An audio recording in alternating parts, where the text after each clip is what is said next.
Hey all, here I'm gonna read one page each day. Let's start and explore this spiritual journey together.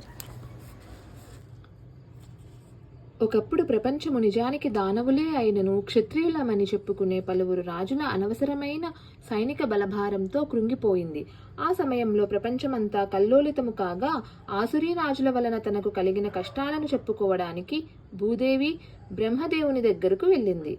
Bhudevi గోరూపాన్ని దాల్చి కన్నీటితో బ్రహ్మ ముందు నిలిచింది.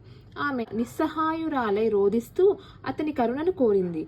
భూలోక కల్లోల పరిస్థితిని ఆమె తెలియజేయగా విని బ్రహ్మదేవుడు మిక్కిలి కలత చెందినవాడై విష్ణు భగవానుడు నివసించే క్షీరసాగరానికి వెంటనే బయలుదేరాడు. శివాది దేవతలు భూదేవి కూడా బ్రహ్మ వెంట వెళ్లారు. క్షీరసాగర తీరాన్ని చేరిన బ్రహ్మ దివ్య వరాహ రూపంలో పూర్వము ధరణిని కాపాడినట్టి విష్ణువును స్తుతించడం మొదలుపెట్టాడు. వేద మంత్రాలలో పురుష సూక్తమనే ఒక ప్రత్యేకమైన స్తోత్రం ఉన్నది.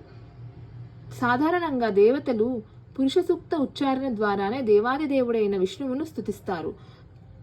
ప్రతి లోకం యొక్క అధిష్టాన దేవత తన లోకంలో ఏదైనా విపత్తు సంభవించినప్పుడు ఈ విశ్వానికి ప్రభువైన బ్రహ్మదేవుని దర్శించవచ్చునని ఇచ్చట అర్థమవుతున్నది.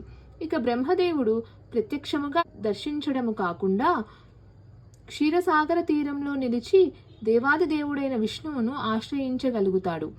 ఈ విశ్వంలో శ్వేతదీపం అనే లోకం ఉన్నది. ఆ లోకంలోనే క్షీరసాగరం ఉన్నది. ఈ లోకంలో ఉప్పు సముద్రం ఉన్నట్లుగానే ఇతర లోకాలలో నానా రకాలైన సముద్రాలు ఉన్నాయి. వేదవాజ్మయము ద్వారా తెలుస్తుంది. క్షీరసాగరం ఒక చోట, తైల సముద్రం మరొక చోట, సురా సముద్రం ఇంకొక చోట, నానా రకాలైన ద్రవముల సముద్రాలు అన్యతా ఆ విధంగా ఉన్నాయి.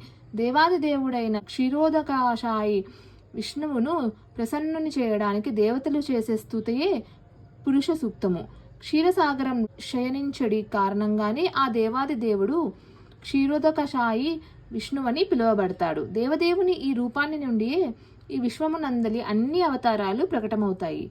దేవతలందరూ పురుష సూక్తముతో దేవాది దేవుడిని స్తుతించిన పిమ్మటయు